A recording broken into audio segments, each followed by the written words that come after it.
புழுவுக்கு கொடுக்கு ஏன் முளைக்கிறது? பாதுகாப்பற்ற சூழலில் தன்னை தற்காக்க ஒரு கொடுக்கு. நத்தைக்கு கூடு ஏன் அவசியப்படுகிறது? நசுக்கி கொள்வார்கள் என்கிற போது தற்காக்க ஒரு கூடு.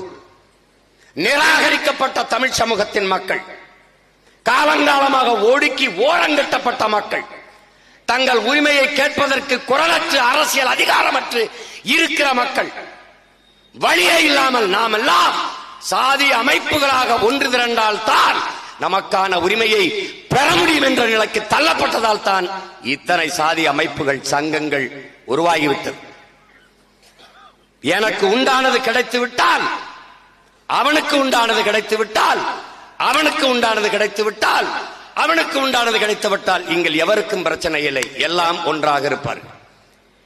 எல்லாரும் தமிழ் சமூக சொந்தங்களே, என்னை பெற்ற பேரன்பு மிக்க தாய்மார்களே, என் உடன் பிறந்தார்களே, உங்களிடத்தில் உங்கள் மகன் கேட்கிறேன்.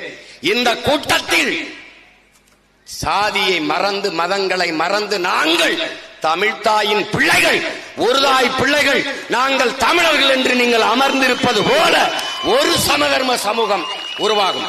இந்த கூட்டம் போல மொத்த நாடும் மாறும். இது சத்தியம். இதுதான் சாதிவாரி கணக்கெடுப்பும் சமூக நீதி.